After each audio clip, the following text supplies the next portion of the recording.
Imagine your doctor tells you you have fibroids and suddenly your whole future flashes before your eyes. Will I still have children? Did I cause this? Is it because I ate too much chicken? Or is it village people? So if you've ever asked yourself any of those questions, then today we are setting this once and for all. Alright? So if this is you, then don't skip this video, because by the end of this video, you understand why fibroids develop, who is more likely to have them, and what you can actually do in case you're being told you have fibroid. All right? So, and trust me, one of the things people blame all the time has never been proven to cause fibroids. So let's get into it. First of all, what exactly is a fibroid? A fibroid is simply an extra lump of muscle that grows inside or around your womb. In simple English, think of your womb like a balloon. All right? Now, imagine sticking a small piece of chewing gum on the side of the balloon. You notice that side no longer looks smooth. Okay, it's given the form of budging around that area, and that is similar to what a fibroid is. It's simply an extra lump of muscle, growing in or on the womb. All right. Now, here's the $1 million question: what exactly causes fibroids? See, the honest answer is we still don't know one single exact cause. Yes, medicine doesn't have one simple answer to say this is what causes fibroids.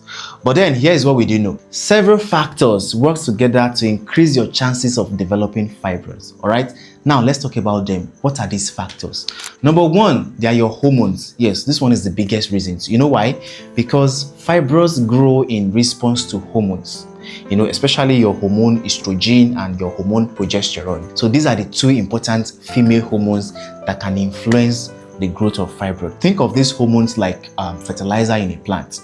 The fertilizer didn't create the plant, but then it helps the plant to grow. And that is why fibroids often grow, during reproductive years when the hormones are still active. So then, and after menopause, when the hormone level falls, many fibroids stop growing, some even shrink. All right.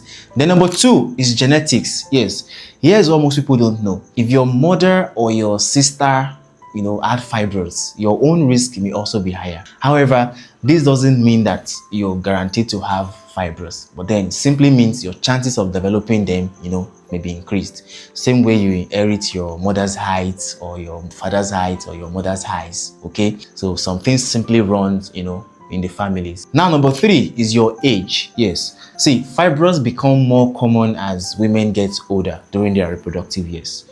So, however, if you're between the ages of 13 and 19, okay, science says you're less likely to develop fibroids. But then, fibroids can become more noticeable if you're between the ages of 30 and 50. All right? Now, the fourth thing that may increase your chances of developing fibroids, something many people don't even think about, and that is you being overweight or obese. Yes. See, body fat doesn't just store energy. It can also influence your hormone levels. And remember what we discussed earlier about your hormones. Your hormones can actually encourage fibroid growth. So, and this is where your weight actually matters. Then number five is your lifestyle and your diet. See, this is where many people get it wrong. There is no single food, that has been proven to cause fibroids. Not egg, not chicken, not you drinking cold water, not you sleeping under a fan. Okay. However, if your diet is consistently low in fruits and vegetables, okay, or if it is high in processed foods, especially those of you that usually take hot dog and shawarma, then my dear sister, this may actually contribute to your overall health problem, that can actually influence your hormone balance. And you already know what happens when your hormones are not balanced. Fibroids begin to grow. All right. Now, let me clear up some common myths about fibroids before we proceed. See, fibroids are not caused by spiritual attacks. Fibroids are not caused by using family planning. Fibroids are not caused by having too much sex or too little sex. Yes. So please don't let misinformation rob you of your peace. All right. Now, here's another question people ask almost all the time. Can fibroid cause infertility? Now, the answer is sometimes, but then it is not always. Many women with fibroids, they conceive naturally, and have healthy pregnancies. But then this is where many people panic unnecessarily. It is not just about having fibroids. The important questions are, how big are they?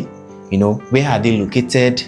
How many fibroids are there? So because those are the factors that, help determine whether they are likely to affect fertility or not. So, but then what should you now do if you've been diagnosed with fibroids? First of all, I don't want you to panic. Yes, please don't panic. Okay. Then secondly, you now need to be properly evaluated. Your healthcare provider might actually need to look at the size, may need to look at this location of the fibroid, before recommending treatment. So, and here is something very important. Not every woman with fibroid needs surgery. Okay, so women only need monitoring. So some may need medications to help them manage their symptoms, and others may benefit from surgery, especially if the fibroids are affecting your fertility, if it is causing you heavy bleeding or heavy or severe pain, or it's causing repeated miscarriages, and that is why treatment should be individualized. So now, before we end, I want you to remember this one sentence. Having fibroids does not automatically mean that you cannot get pregnant. Many women with fibroids, they become mothers, a lot of them. But then the key is understanding your own situation other than you comparing with someone else's story. So if you've learned something new today, let me know in the comment section. Let me know where you're watching from. Subscribe to this channel. And in case you have questions, just drop them in the comment section. You're welcome.